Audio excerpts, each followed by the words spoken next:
Bismillahirrahmanirrahim. Alhamdulillahirabbil alamin wa bihi nasta'in ala umuri dunya waddin. Wassalatu wassalamu ala sayyidina Muhammadin wa ala alihi wa sahbihi ajma'in. Rabbi shrah li sadri wa yassir li amri wa hlul 'uqdatam min lisani yafqahu qawli. Subhanaka la ilma lana illa ma 'allamtana innaka antal alimul hakim. Wa tub 'alaina innaka antat tawwabur rahim. Amma ba'du faqala al-muallifu rahimahullahu ta'ala wa nafa'ana bihi wa bi'ulumihi wa bi'ulumina wa bi'ulumikum fid dharaini amin radhiyallahu ankum ila anqal wa taslisun sudah wastiqbalun. Masih seputar hal-hal yang disunahkan ketika kita mandi, yaitu wastiqbalun, madhep kiblat, menghadap kiblat. Madhep lil kiblati maring kiblat. Termasuk kesunahan ketika kita mandi, yaitu kita mandinya dengan menghadap kiblat. Menghadap kiblat ya. Wudu, seperti wudu juga disunahkan kita dalam wudu itu ketika wudu menghadap kiblat. Wa muwalatun dan mualah. Mualah itu hukumnya sunnah. Mualah itu nuli-nuli ndelendeng, artinya terus-terusan. Sekira ketika mandi itu langsung semuanya diratain dengan air seketika itu, tidak ditunda, tidak kepala dulu baru berapa jam, kemudian setelahnya itu anggota badan yang belum terkena air. Walaupun ini boleh sah mandinya, tetapi tidak mendapatkan kesunahan. Jadi sunnahnya itu ya mandi ya langsung selesai gitu. Nah, mulai dari kepala, di semuanya air itu diguyurkan ke sekujur tubuh, ke semua anggota badan. Itu sunnah. Jadi kalau tidak seperti itu ya sah, tapi tidak mendapatkan kesunahan. Contohnya misalnya waktu dingin sekali, malam-malam terkena junub misalnya, dia junub, maka boleh misalnya kepalanya dulu kemudian dilap ya sampai kering misalnya. Kemudian setelahnya itu berapa jam, berapa ini baru kemudian anggota badan yang belum terkena air. Itu boleh, tetapi tidak mendapatkan kesunahan mualah karena tidak berterus-terusan, tidak bertubi-tubi secara langsung ketika mandi. Atau membasuh sebagian badan tok misalnya, sebagian saja, kemudian sebagiannya lagi ditunda misalnya, tidak langsung, ya juga tidak apa-apa, tidak mandinya itu sah, tetapi tidak mendapatkan kesunahan mualah, yaitu kesunahan yang terus-terusan itu. Karena kita mandi secara langsung terus-terusan sampai selesai, itu hukumnya sunnah. Nah, mualah itu oleh ulama dijelaskan. Mualah itu bagaimana? Mualah itu adalah membasuh badan, atau kalau wudhu berarti wudhu lah. Itu sekira sebelum kering itu sudah dibasuh lagi. Jadi misalnya begini, kepala saja, kepala yang dibasuh, diguyur dengan air misalnya ya. Kemudian kalau menurut cuaca yang sedang itu ya, kalau anggota badan yang terkena kena air itu ya mungkin 5 menit baru kering. Nah, ini sebelum 5 menit sebelum anggota itu kering diselesaikan semuanya. Maka ini namanya mualah. Tetapi kalau misalnya kepala dibasuh melebihi, ditunda terus berhenti sampai beberapa menit, melebihi dari 5 menit misalnya, 10 menit atau seperempat jam, baru yang lain, anggota badan yang lain, maka ini namanya bukan mualah. Jadi untuk ukuran mualah, yaitu sekira anggota badan yang terkena air tidak sampai kering. Tidak sampai keringnya dengan ukuran udaranya sedang, kondisi badannya juga sedang ya. Itu nanti sebelum kering seperti itu ya, misalnya kita contohkan 5 menit lah, kalau keadaan itu sedang, tidak terlalu panas juga tidak terlalu dingin, kemudian kondisi badannya juga sedang, tidak terlalu panas, tidak terlalu dingin juga, kira-kira 5 menit misalnya. Maka sebelum 5 menit itu diselesaikan mandinya. Maka itu namanya mualah, berarti dia dapat pahala kesunahan mandi yang bernama mualah. Tapi kalau misalnya sebagian badan ini dibasuh dulu, diguyur sama air dulu, sebagiannya belum, nah, ya ditunda, ditempo sampai berapa menit misalnya. Kalau tadi kan ukurannya 5 menit, di atas 5 menit, 10 menit, 15 menit atau apa. Sehingga diperkirakan itu anggota badan yang sampai 15 menit atau 10 menit itu kira-kira kering, maka ini berarti tidak dapat pahala mualah. Mandinya sah, boleh mandinya sah, tapi tidak dapat tidak dapat pahala yang bernama mualah, karena mualah itu hukumnya sunnah. Watarku takallumin bila hajatin, lan tinggal omongan bila hajatin kelawan tanpa hajat. Kesunahan lagi ketika kita mandi, jangan ngomong, jangan ngobrol tanpa ada keperluan. Jadi kalau langsung aja, diem-diem aja, langsung diselesaikan. Jangan mandi sambil ngobrol tanpa ada hajat. Artinya hajat itu apa? Hajat itu ya kalau misalnya ada keperluan apa, misalnya berdoa atau membaca zikir atau apa ya. Tapi kemarin ya dijelaskan, kalau mandinya itu bukan di tempat yang ada WC-nya, ada toiletnya, bukan di toilet. Kalau mandinya di toilet nggak boleh membaca zikiran keras gitu misalnya, nggak boleh. Nah, ini mandi di tempat yang tidak ada toiletnya, tidak ada WC-nya, jadi ada tempat khusus mandi gitu. Nah, toilet sendiri misalnya, maka di situ disunahkan baca doa, bismillah dan seterusnya. Kemudian doa-doa yang dianjurkan ketika sedang mandi, atau menjawab salam atau apa misalnya, atau ada pokoknya itu namanya hajat. Tapi kalau tidak seperti itu, maka makruh, kita tidak mendapatkan pahala meninggalkan omongan atau berbicara ketika sedang mandi. Nah, kalau sedang mandi jangan ngomong supaya dapat kesunahannya langsung begitu. Watan syifin, lan tinggal ngandui, juga disunahkan lagi bila udhrin ngelawan tanpa udhur. Artinya kalau kita mandi, ya, kalau kita mandi itu jangan kemudian pakai anduk atau apa, dibersihkan atau dikeringkan dengan anduk tanpa ada uzur. Nah, tanpa ada uzur artinya apa? Kalau pas mandi itu ya biar basah, kosos-kosos gitu, jangan diandukin, jangan dikeringkan dengan anduk.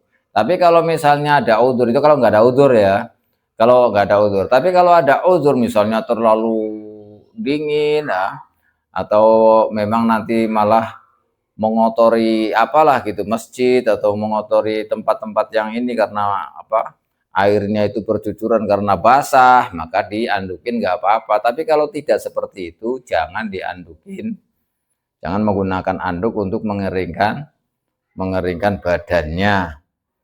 Karena ini kemarin juga dijelaskan ketika wudhu. Nah, ketika wudhu juga disunahkan agar tidak memakai anduk ketika mandi itu, kecuali ada udzur. Kalau ada udzur ya tidak apa-apa. Ini kalau ada udzur tidak apa-apa. Kalau tidak ada udzur ya tidak apa, sunnahnya itu tidak dibersihkan atau tidak dikeringkan dengan handuk. Nih, watusanu lan den sunataken apa syahadatani, syahadat loro al mutaqaddimatani kang dingin karone fil wudu ing dalam wudu. Setelah mandi itu disunahkan kita membaca kedua syahadat seperti ketika berwudu. Wudu itu kan kemudian setelah wudu kita menghadap kiblat, sunnah hukumnya berdoa asyhadu alla ilaha illallah wa asyhadu anna muhammadan abduhu wa rasuluh. Nah, ini kan disunahkan waktu wudu, setelah wudu. Nah, ini setelah mandi juga sama, disunahkan membaca dua syahadat Syahadat yang dibaca ketika kita setelah mandi. Ma'ama ma'ahuma sertane perkara ma'ahuma kang sertane syahadaten. Uliye moco akibal ghusli dalam sakwise ngiring-ngiringi adus. Artinya doa-doa, jadi ketika kita mandi, setelah mandi kita baca syahadat dua, asyhadu an la ilaha illallah wa asyhadu anna muhammadan abduhu wa rasuluh. Kemudian setelahnya yaitu doa Allahumma ja'alni minat tawwabin wa ja'alni minal mutatahhirin. Subhanakallahumma bihamdika asyhadu an la ilaha illa anta astaghfiruka wa atubu ilaik. Sallallahu dan kemudian baca sholawat. Setelah baca sholawat dilanjutkan dengan inna anzalnahu fi lailatul qadar tiga kali dengan menghadap kiblat dan tangannya di atas diangkat ke atas dan sambil mata kita diangkat ke atas juga melihatnya ke atas. Ini sunnah setelah mandi seperti juga setelah wudhu, sunnah hukumnya. Kalau setelah mandi itu begitu itu. Wa alla yaghtasila lan yen to ora adu sapa wong li janabatin krana janabat au ghairiha utawa liyane janabat kal wudhu hale kaya dene wudhu ora adus fimain rokitin ing dalam banyu kang meneng fimain dalam banyu rokitin kang meneng lam yastabahir kang ora nyegoro tidak terlalu banyak apa ma karena biin kaya banyu kang nyumber min ainin saking sumberan ghairi jarin kang ora mili. Artinya juga hendaknya kita ketika mandi jangan mandi di air ya. Kita mandi wajib karena janabat atau karena junub atau selain junub lah istilahnya. Maka sebaiknya jangan mandi di air yang diam. Yang air yang diam ini tidak terlalu banyak maksudnya. Lam yastabhir artinya tidak banyak sekali kal bahar. Yastabhir itu katsiron kal bahar. Artinya air yang ya banyak lah tapi tidak terlalu banyak maksudnya. Maka mandinya jangan terjun di situ, menyelam di situ. Kalau bisa malah pakai gayung di ini. Kalau airnya tidak terlalu banyak. Tetapi kalau airnya banyak sekali seperti di sungai misalnya atau apa yang sekiranya seperti laut lah kalau bahar. Artinya banyak sekali, airnya banyak sekali, maka tidak apa-apa. Tapi kalau airnya tidak terlalu banyak, jangan mandi, sebaiknya jangan mandi di dalam situ. Nah, air yang tidak mengalir, air yang tenang atau apa sebaiknya jangan mandi di air yang seperti itu. Kalau memang airnya itu tidak terlalu banyak, seperti air yang bersumberan dari sumber itu, tetapi tidak mengalir. Jadi misalkan ya tempat ininya ada yang nyumber tapi tidak dialirkan kemana gitu, tapi tetap di situ. Mesti misalnya seperti air sumur ya, karena sumur kan banyak misalnya dan itu nyumber dari bawah misalnya. Dan enggak terlalu banyak misalnya air sumurnya, maka jangan kita terjun ke sumurnya itu. Ini contoh yang nabi'in min ainin ghairi jarin. Jangan nyempur di situ, mencebur di situ itu. Kalau bisa ya diambil pakai gayung atau pakai timba baru dimandikan begitu. Itu sebaiknya begitu, jangan mandi di dalamnya karena air itu air yang rokit yang tidak terlalu banyak ini kurang bagus di situ itu. Nah, bagus karena apa? Karena nanti ya menimbulkan air itu kayak orang nanti akan mengambilnya jijik atau apa ya kan, karena airnya nggak terlalu banyak. Kalau mandi kan ditakutkan ada kotoran nanti setelahnya itu akhirnya orang-orang di situ tidak mau mandi lagi atau apa? Tidak mengambil air dari situ. Kenapa? Karena merasa jijik. Nah, ini makanya apa? Dijelaskan oleh para ulama sebagai hal yang harus kita perhatikan agar kita mandi itu tidak di air yang diam, yang tidak terlalu banyak. Far'un utawi iki iku far'. Lawing tasala lamun ko adus sapa wong. Aduse li janabatin krana junub, krana janabat junub. wa nahwi jum'atin lan sepadane mandi Jumat, mandi sunnah berarti. Uliye atus biniyatihima kelawan niat karune, niat loro, niat janabat dan niat mandi Jum'ah. Nah, kalau misalnya ini ada masalah. Ada orang mandi karena junub. Dan juga mandi untuk melakukan sholat Jumat. Kan kalau sebelum sholat Jumat kita disunahkan dari Jumat itu ya. Sebelum kita masuk melakukan sholat Jumat disunahkan kita mandi. Mandinya satu kali janabat dengan Jumat dijadikan satu. Tapi niatnya dua. Nah, ini niat janabat dan niat Jumat. Maka bagaimana? Hasola mau hasil opo ghuslul janabat dan ghuslul Jum'ah. Wa in kanal afdalu senajan ana pal afdalu sing luwih utama iku ifrada kullin nyuwijekaken saben-saben suwiji bi ghuslin kelawan adus. Nah, ini kata ulama kalau ada orang yang mandi karena junub dan Jumat, mandi Jumat. Dua niat. Nah, mandinya satu tapi niatnya dua, niat mandi janabat dan niat mandi Jumat. Jadi mandi wajib dengan mandi sunnah digabung jadi satu, niatnya dua. Maka mendapatkan dua-duanya. Artinya hadas junubnya juga hilang, hadas besarnya hilang, dan juga mendapatkan kesunahan mandi Jumat. Ini namanya hasola. Kedua-duanya dapat. Walaupun mandinya sekali. Tapi niatnya dua, niat janabat dan niat mandi sunnah Jumat. Maka dapat dua-duanya. Mendapatkan dua-duanya.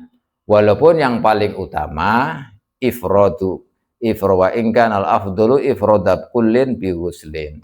Walaupun yang paling utama adalah tetap disendirikan masing-masing. Mandi junub sendiri, mandi Jumat sendiri. Tetapi tetap boleh, boleh dan memperoleh hasil yaitu mandi junubnya sah dan mandi Jumatnya juga sah, kedua-duanya dapat. Tetapi tetap saja yang paling utama adalah sendiri-sendiri, mandi junub sendiri, mandi Jumat juga sendiri. Ini yang paling utama. Walaupun digabung jadi satu nggak apa-apa, boleh. Auli ahadihi mau tahu salah siji utawa krona salah sijine mandi Jumat dan janabat. Kalau dua-dua kapal salah satunya hasola mongko hasil apa ahaduhuma faqat.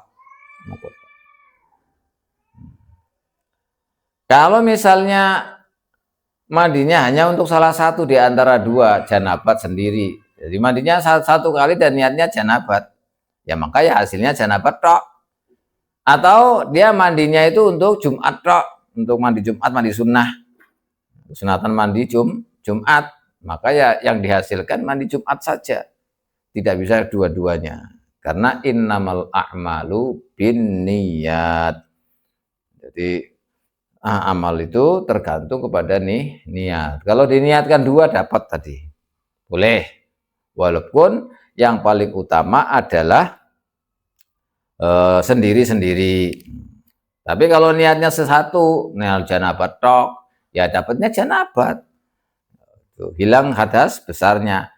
Atau niatnya mandi Jumat tok, ya, hanya meniat mandi Jumat saja misalnya. Maka ya dapatnya pahala mandi Jumat. Hadas besarnya tidak dapat. Karena itu tadi innamal a'malu binniyat. Ini kayak banyaklah masalah-masalah hal seperti ini. Jadi kalau digabung atau mandi satu niatnya dua dapat dua-duanya. Dapat dua-duanya. Tetapi ini ada di masalah puasa misalnya gabungan antara puasa qadha dengan sunnah itu ada pembahasan tersendiri karena ulama itu berbeda pendapat dalam hal itu. Tapi khusus pada masalah mandi ini Secara ini ditegaskan oleh muallif ini bahwa ketika seorang mandi satu kali dengan dua niat, yaitu niat menghilangkan hadas besar, mandi junub, atau niat mandi Jumat, maka kedua-duanya boleh dapat pahala kedua-duanya. Hadasnya juga hilang, hadas besarnya junubnya hilang, dan kemudian mandi Jumatnya sunnahnya juga dapat. Ini apa kata para ulama demikian. Tetapi kalau mandinya itu niatnya cuma satu aja. Mandi janabat tok, ya nanti dapatnya mandi janabat. Atau mandinya niat mandi Jumat tok, ya hanya mandi Jumat, maka gimana? Ya tetap dapat Jumat saja. Nggak dapat dua-duanya karena tergantung niatnya itu. Kalau niatnya satu ya dapatnya satu. Nah ini.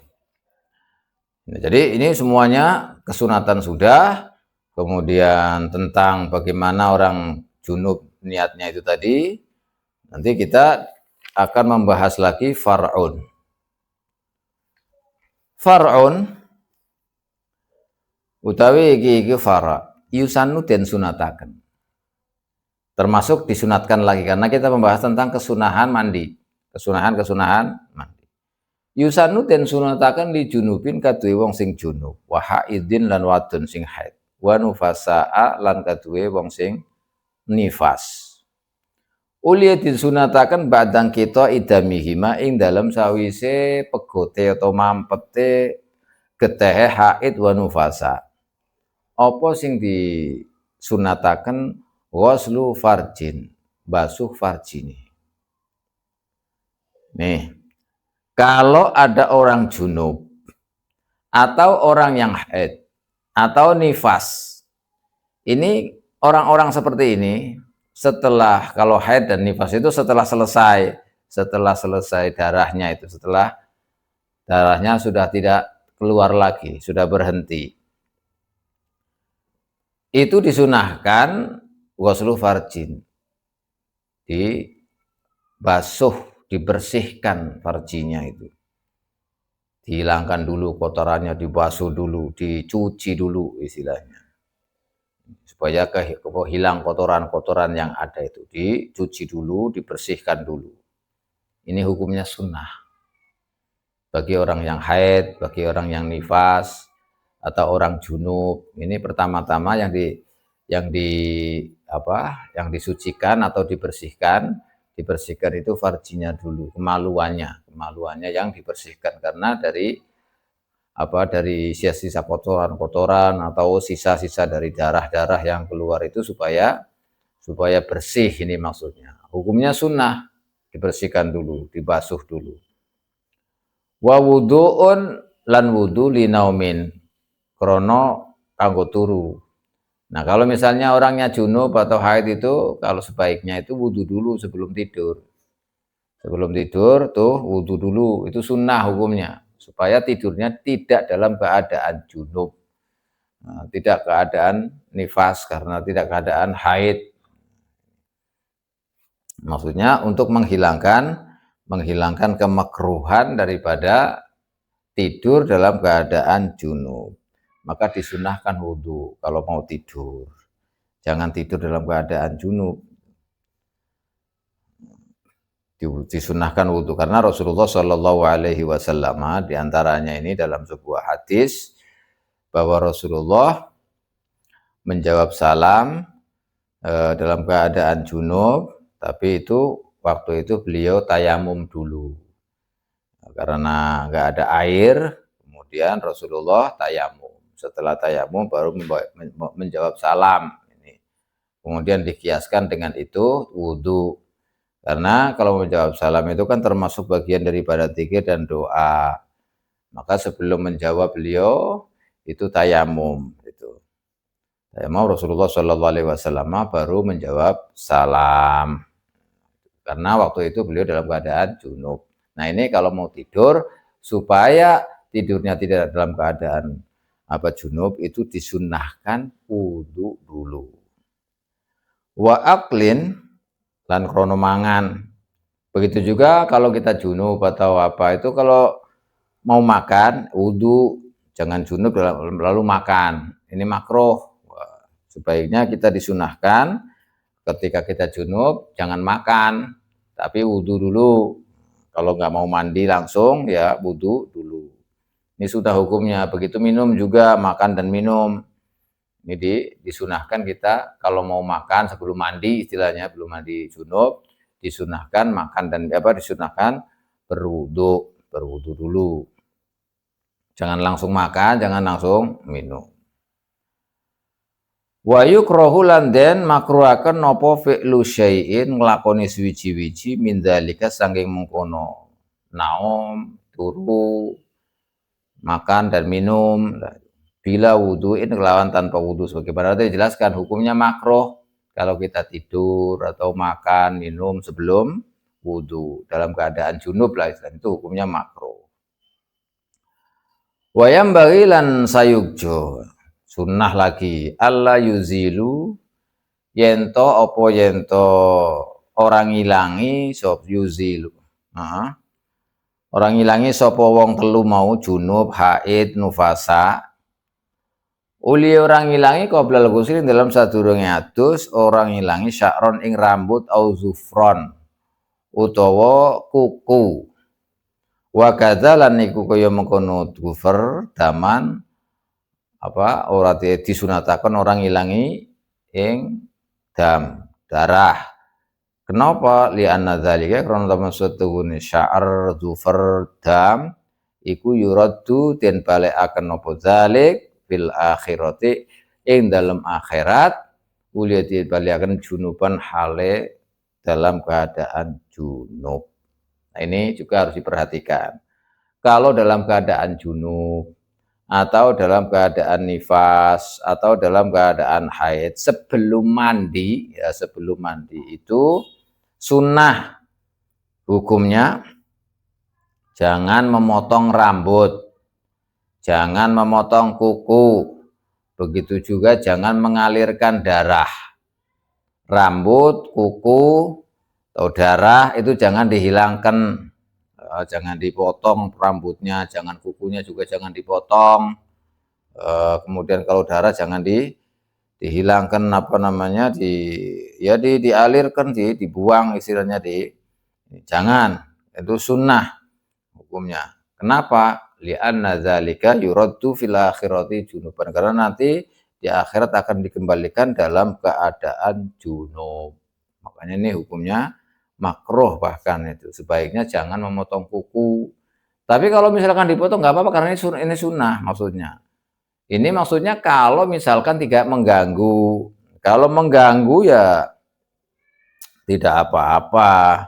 Nah, kalau mengganggu itu tidak apa-apa. Nah, jadi ini harus diperhatikan. Artinya mengganggu, menyakitkan. Masa orang rambutnya kumel dan maksudnya sampai gatal sekali misalnya, gatal-gatal itu misalnya. Maka ini harus diperhatikan. Kalau tidak ada masalah, jangan dipotong. Jangan dipotong. Sebaiknya hukumnya sunnah. Hukumnya sunnah. Tapi kalau misalnya dipotong ya tidak apa-apa, maksudnya makruh, tetapi sebaiknya jangan.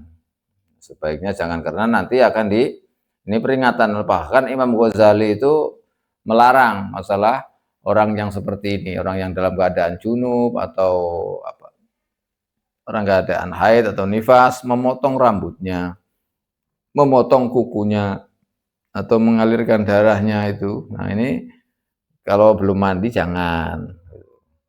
Meskipun itu hanya hukumnya sunnah, artinya kalau toh tidak nggak masalah. Tapi kalau itu kalau memang tidak ada masalah. Tapi kalau ada masalah, misalnya rambutnya banget, terus kukunya terlalu panjang, misalnya sehingga sakit atau apa, ya nggak apa-apa. Ini kalau tidak namanya uzur, kalau tidak ada uzur ya.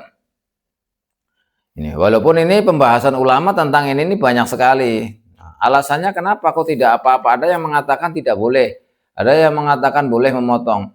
Karena ini oleh ulama ahli fikih dijelaskan bahwa kuku, rambut, dan darah itu tidak termasuk bagian yang esensi yang tidak bisa lepas dari badan, tetapi ketika dibuang pasti akan tumbuh lagi.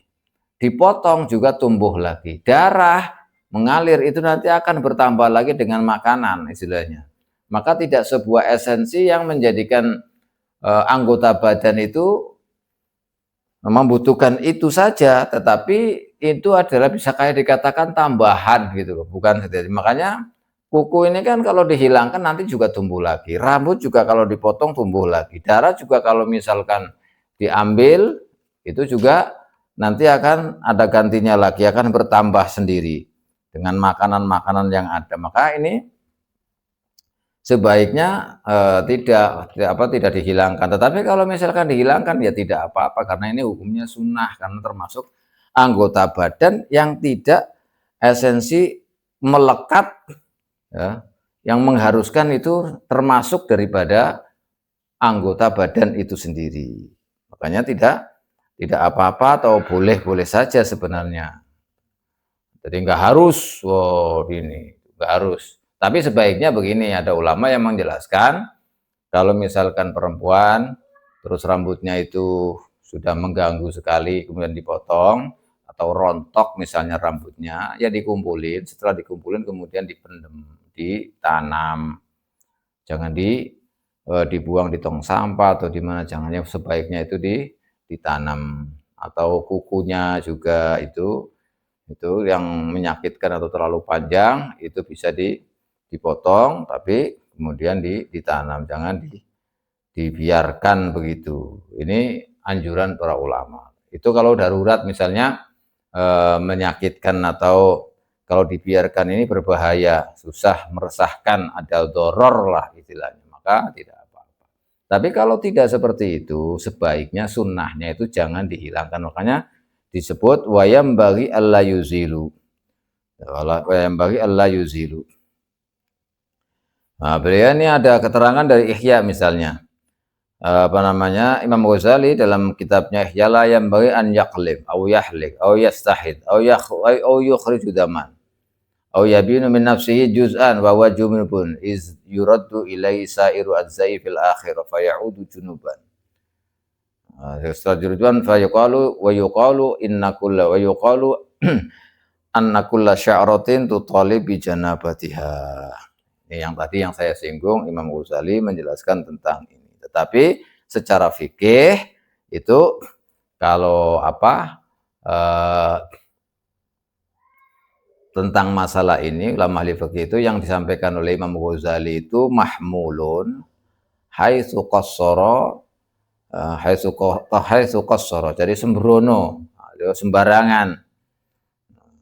Contohnya seperti orang itu masuk sholat, maka dakhala waktu sholat sudah masuk, tidak mandi, malah setelah tidak mandi malah potong rambut. Mestinya kan harus mandi, lah itu maksudnya.